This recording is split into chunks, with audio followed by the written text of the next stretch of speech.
ये स्त्री का हड्डियों का ढांचा है, ये पुरुष का है, नहीं।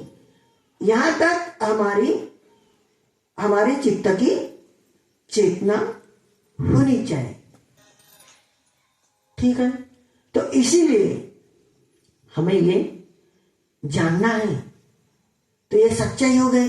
तो विराग से तो धम्मान, अपने आप विरक्ति आती है तो हमारे उपनिषद में बल मिलता है, उपनिषद शुद्ध होता है। ये कायगत सती का अभ्यास है। तो विराग से तो धम्मान, तो ये मार्ग में आर्य अष्टांगी मार्ग है। तो हर दिन जैसा शील का पालन करने का हम संकल्प करते हैं, इसी प्रकार समाधि का अभ्यास करने का भी हम संकल्प करते हैं। तो इसीलिए हम ये अभ्यास घर में भी करना चाहें। तो जो अभ्यास करता है, कोई हम समझते अरे ये भटक गया, अरे भटक गया क्यों? उसने कायगत सती का अभ्यास ही नहीं किया, वो भटक गया। नहीं क्या? जो कायगत सती का अभ्यास करते हैं वो नहीं भटकते। तो हमारा चित्त एकाग्र करने के लिए हमें अभ्यास करना चाहिए। तो खयं विरागं अमतं पनितं यद जग साक्य मुनि समाहितु न तेन धम्मेन समस्ति किंचि इदम्पि धम्मे रत्न, ये धर्म में रत्न है। तो इसीलिए हम प्रयास करते रहे, सफलता मिलेगी। अभी बंती जी आ गए तो वो प्रवचन बताएंगे।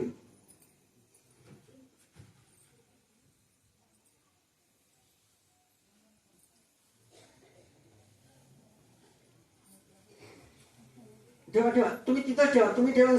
सर्वाले का विषय सर्व शेती नाही का तुम्ही आले तर बस तिथंच बस, चित्त अस्थिर करू नका दुसऱ्याचं। तुम्ही याल दुसऱ्याला या मनात।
तस्य भगवतो अरहतो सम्मा सम्बुद्धस्य नमो तस्य भगवतो अरहतो सम्मा सम्बुद्धस्य नमो तस्य भगवतो अरहतो सम्मा सम्बुद्धस्य ये च बुद्धायतिता च ये च बुद्धायनागता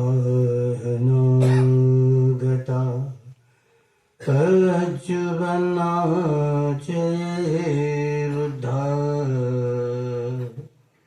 अहं वन्दामि सर्वदा ये च धम्मायतिता च ये च धम्मायनागता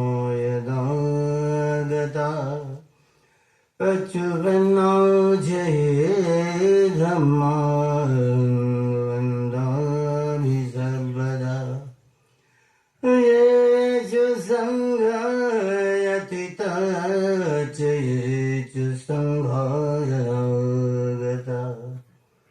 अच्युबन्ना जये संघ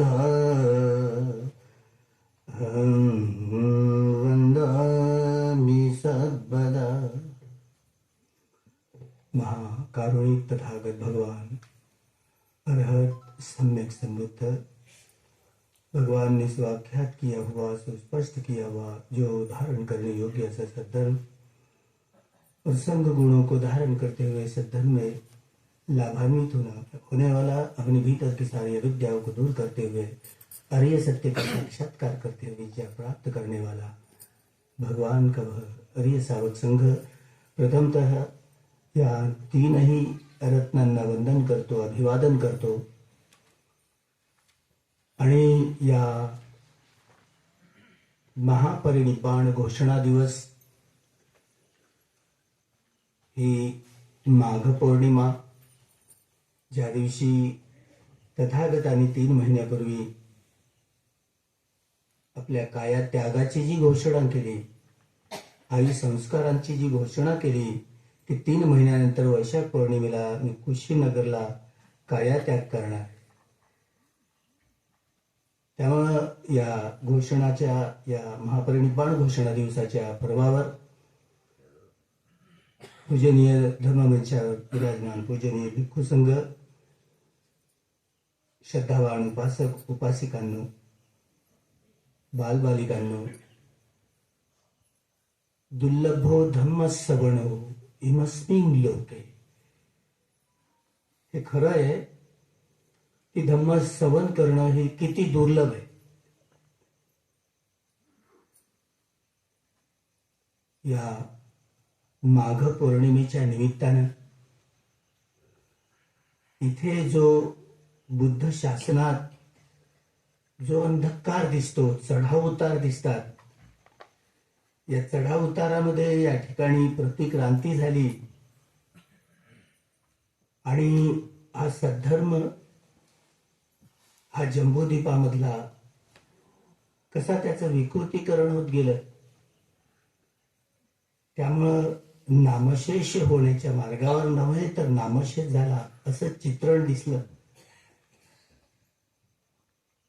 आणि पहिल्यांदा याच माघ पौर्णिमेला भगवान बुद्धांच्या स्तूपाचं,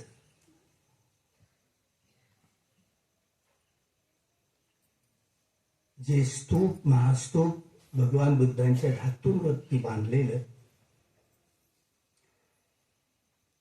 त्याची ओळख झाली याच माघ पौर्णिमेला.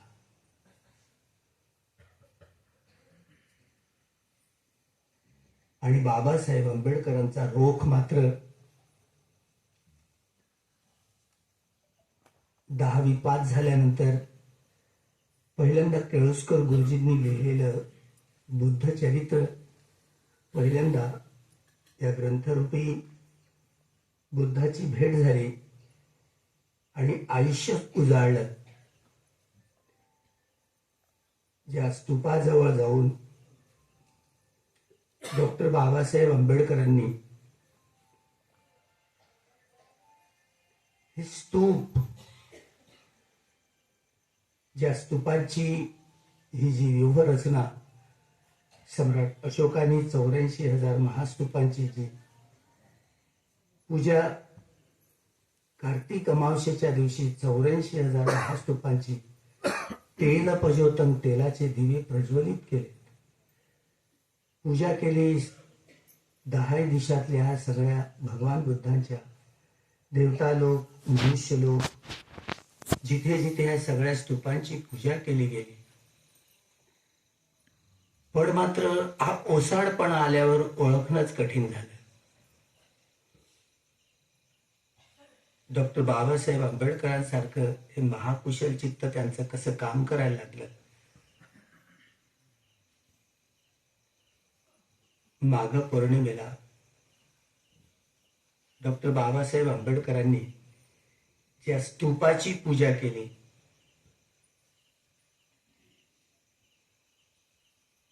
बुद्ध धम्मांच्या संघम सुगत तनुभवा धातवो धातु गभ्भे लंकाय जम्बुदीपे तिदस पुरवरे नागलोके चतुपे सभ्ये बुद्धस्य बिंबे सकल दश दिसे केस लोमादि धातु वंदे सभ्येपि बुद्धं दशबल तनुजं बोधी चेती नमा.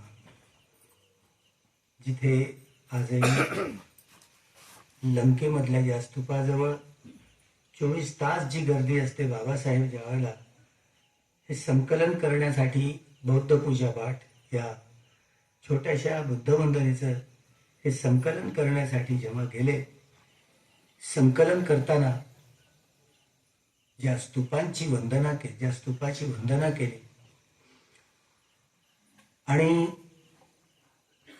भगवान बुद्धांच्या या महास्तूपांची वंदना करताना जे चित्त उत्पन्न झालं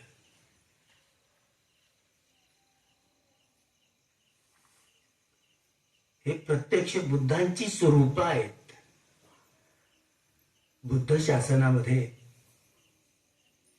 ही बुद्धांची स्वरूपं आहेत. बाबासाहेबांच्या लोकांनी आग्रह केला की बुद्ध वंदना हे संकलन करा. तर बाबासाहेबांनी फेब्रुवारीला हे जे संकलन केलं, ज्यामध्ये बौद्ध पूजापाठ या doctor Babasaheb Ambedkar writing and speeches या ग्रंथ आले डिक्शनरी हिंदी, मराठी, गुजराती, ज्यामध्ये त्यांच्या शेवट पण तिथे आणि बुद्ध आणि धम्मा हा इंग्रजी ग्रंथ त्याच्या शेवटच्या भागात देखील या बौद्ध पूजापाठाचं संकलन झालं. त्या संकलनामध्ये आम्हाला सवयी झाल्या होत्या. बाबासाहेबांचं जे संकलन, ज्यामध्ये म्यानमारच्या भिक्षूंकडून जी त्रुटी ती दूर केली, धम्मंच द्विधम वरण असंच म्हणायचं. अजूनही तसंच म्हणणं सुरू आहे. बाबासाहेबांनी त्या बौद्ध पूजापाठामध्ये हे माघ पौर्णिमेला कथन धम्मंच तिन्ही परियत्ती, पटिपत्ती आणि पटिवेदन,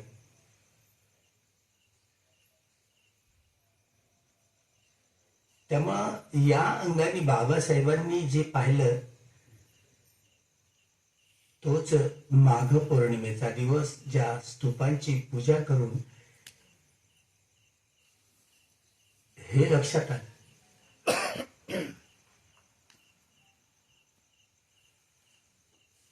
ज्यामध्ये भगवान बुद्धांनी ज्या माघ पौर्णिमेला महापरिनिब्बाणाची जी घोषणा केली, 3 महिन्यानंतर माझं महापरिनिब्बाण कायात्याग हा कुशीनगरला करणार, आणि तसंच झालं.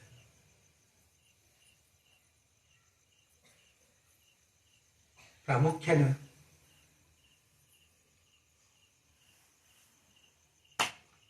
महापरिनिब्बाण हे तथागतांचं होत असतं.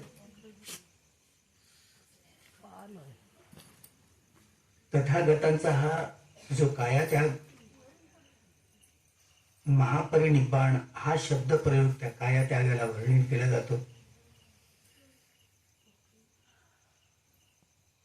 या महापरिनिब्बाणाच्या प्रक्रियेमध्ये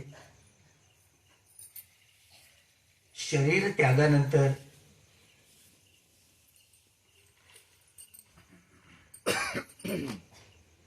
जेव्हा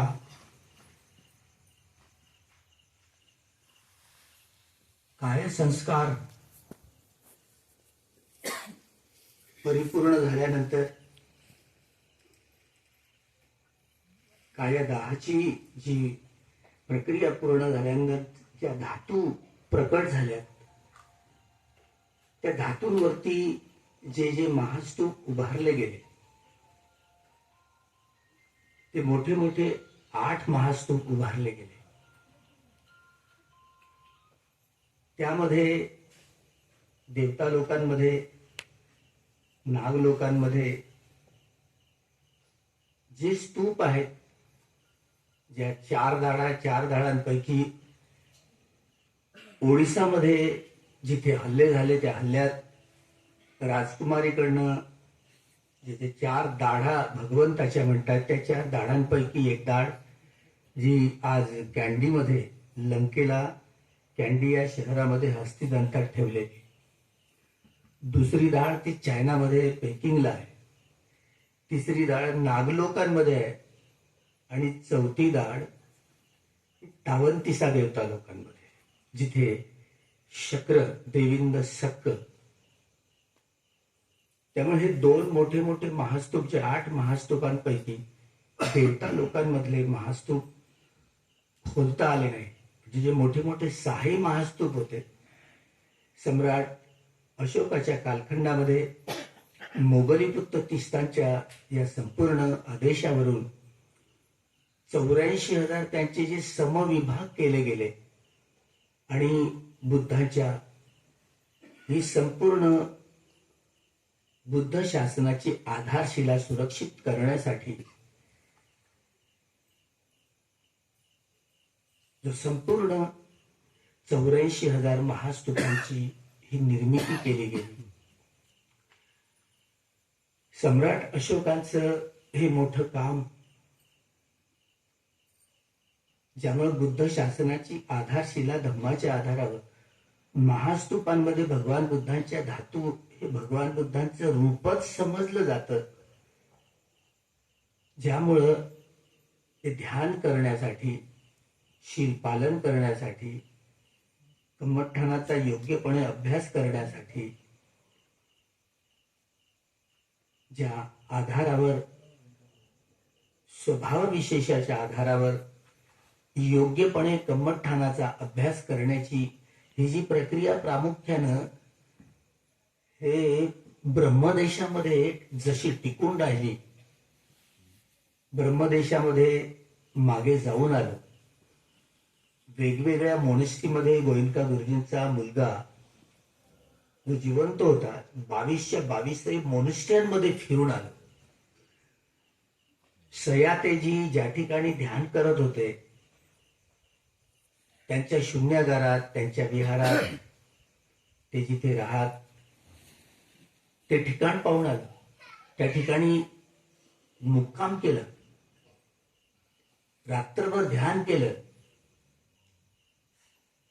सगळा समूह सोबत होता. उबाथीन गुरुजींच्या वेगवेगळ्या मोनेस्ट्रींना भेटीगाठी दिल्या.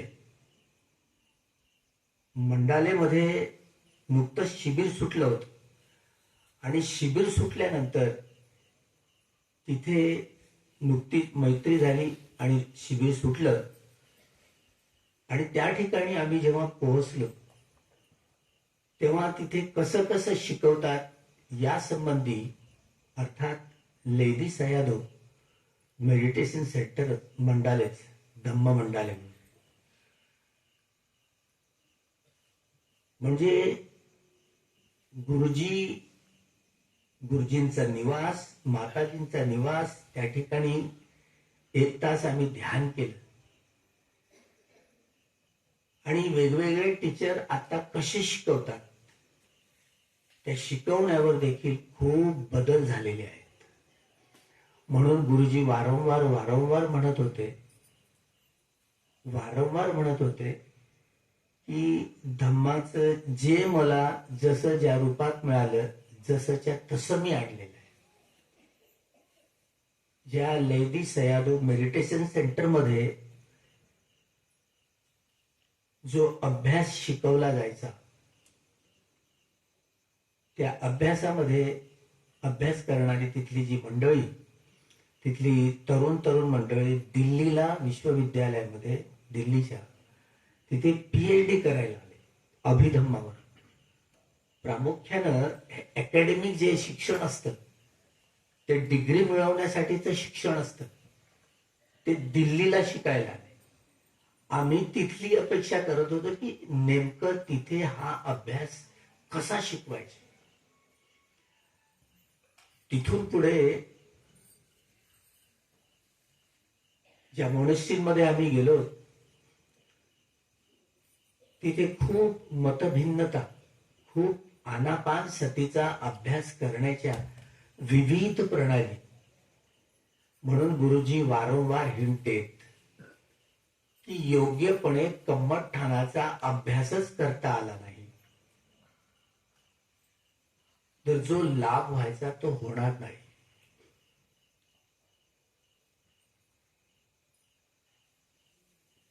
द्वितीय बुद्ध शासनाची आधारशिला म्हणून समजणारे भदंत लेदी सयादो गुरुजी वारंवार जर ही साधना गृहस्थांमध्ये आलीच नसती, कितीतरी टीकास्त्र सोडले. मॅन्युअल ऑफ धम्मा या ग्रंथामध्ये लेदी सयादो भदंत स्पष्ट म्हणतात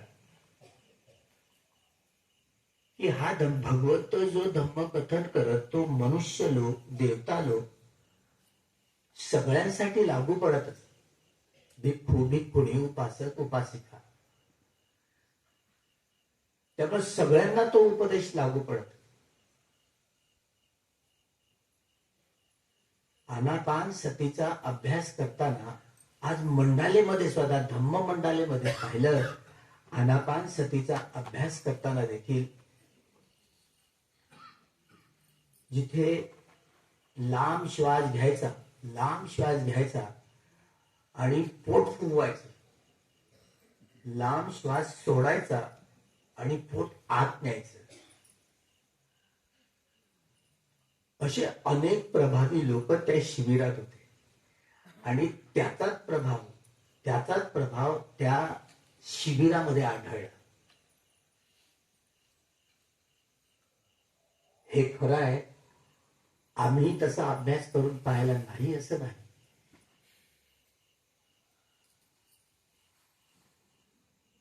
लांब श्वास घेऊन पोट फुगवलं, लांब श्वास सोडून पोट आत नेलं तर संवेदनांचा प्रचंड जथ्था मिळतो. संवेदना मिळतात. संवेदना यथाभूत पाहणं, अनित्य बोध पुष्ट होतोय की नाही. अनित्य बोध पुष्ट होत असेल तर ती विपश्यना आहे.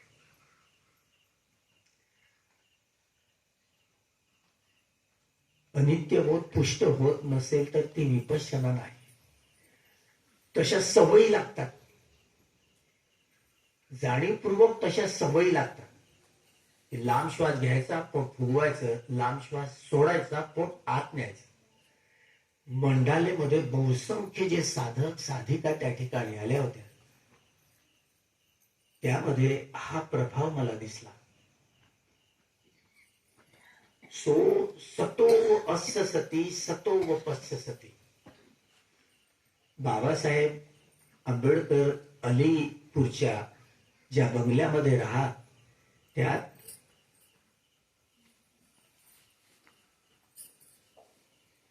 जे पर्सनल सेक्रेटरी, निजी सचिव नानकचंद रत्तूंनी जे संदर्भ दिले, जो कागद जिथे बाबासाहेबांनी जस्ट लाईक प्राणायामा असे शब्द इंग्रजी ग्रंथात कोरले, प्राणायामा, पण तो शब्द आनापान सतीचा ते अभ्यास करत होते, हे गोयंका गुरुजींच्या चर्चेतनं आम्हाला कळलं.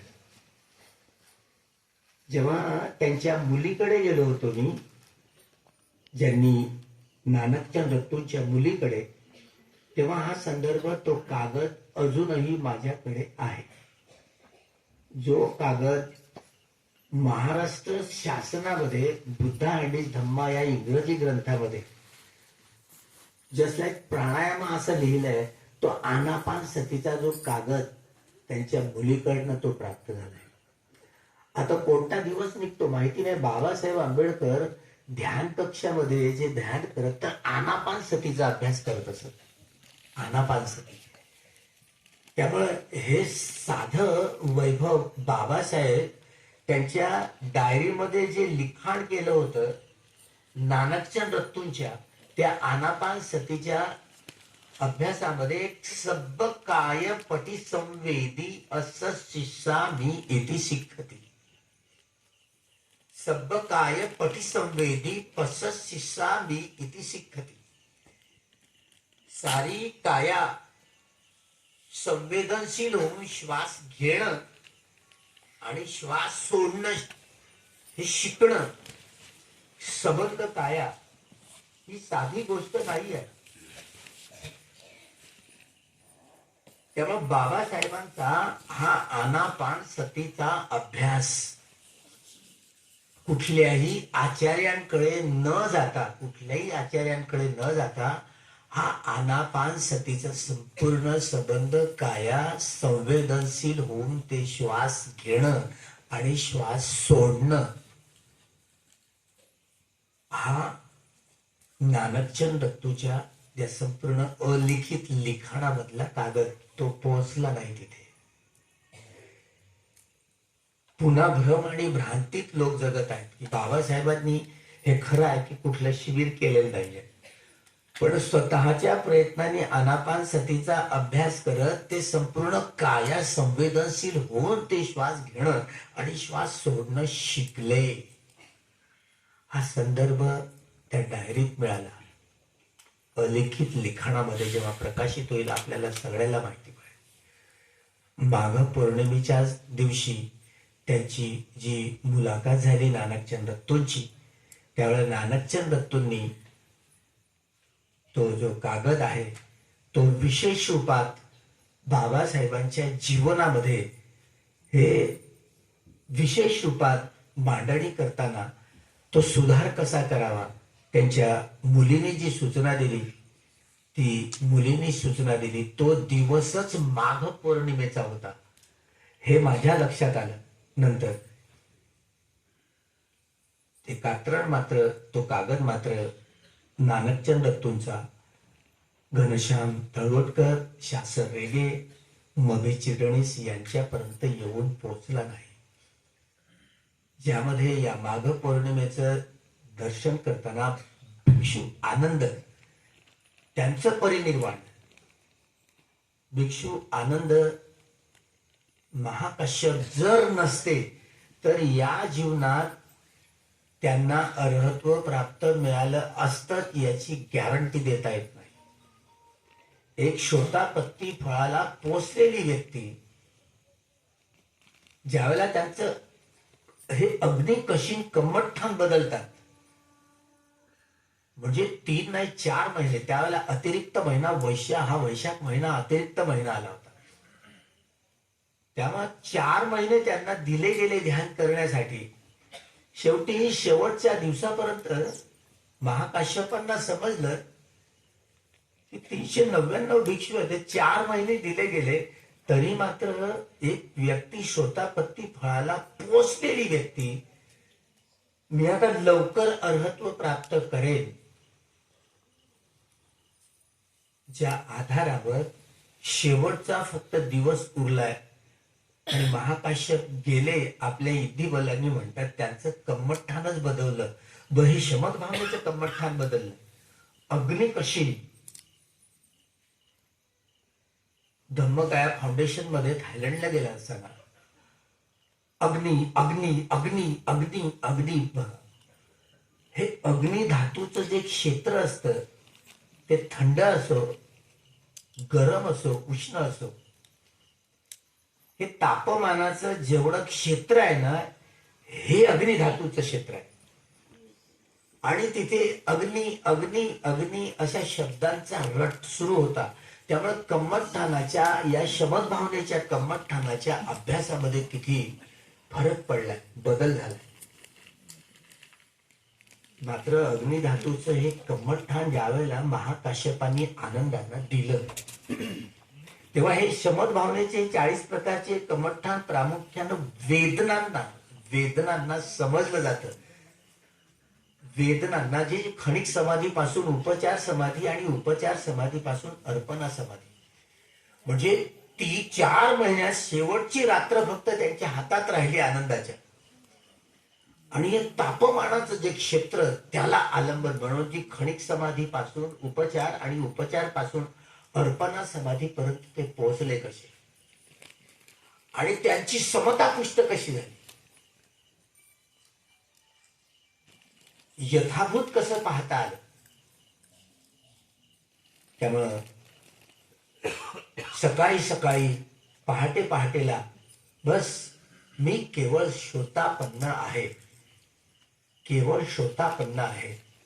आणि पाहता पाहता बस असं उजव्या कुशीवरचा लेटताना धडाधड 3च्या 3ही डुबक्या लागल्या, अर्हंत प्राप्त झाले. आणि सकाळीच महाकाश्यप आले. महाकाश्यप म्हणाले, आनंद संगायन आपली वाट पाहते. संगायनात ही प्रभुत्वाची धम्म आणि विनय असं म्हटलं जातं. विनयाचा हा प्रक्षेपण करणारा जसं उपाली सापडतो आपल्याला, धम्म ज्यात अभिधम्म आपल्याला त्या वाचनाच्या आधारावर आपल्याला अनेक जण आपल्याला सांगत असतात. पण 6व्या संगायनामध्ये, त्या संगायनानंतर जे म्यानमारमध्ये जे त्रिपिटकाचं घर आहे, ज्या संगमरमरी दगडावरती पाट्यावरती संपूर्ण त्रिपिटक हे 84,000 धम्मस्कंदांमध्ये जे संगायन झालं ते परिपूर्ण आहे, ते परिशुद्ध आहे. ते संगायन आपल्याला हे बुद्ध शासनाची आधारशिला, सैद्धांतिक आणि व्यावहारिक पक्षाचं दर्शन त्या ठिकाणी होते. त्यामुळे बाबासाहेब म्यानमारवरती यासाठी जास्त भर झालं. पण म्यानमारमध्ये खूप अभ्यासामध्ये खूप फरक पडला, हे खरं आहे.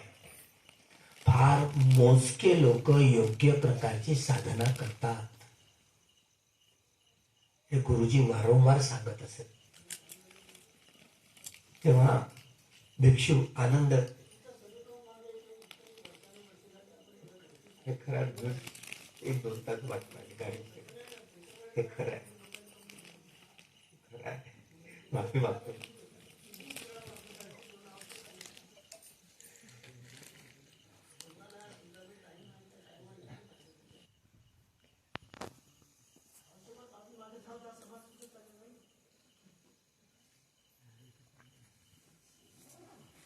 योग्यपणे गुरुजी मोठ्या गांभीर्याने सांगत आपण गांभीर्य.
भवतु सर्वमंगलम्, भवतु सर्वमंगलम्, भवतु सर्वमंगलम्.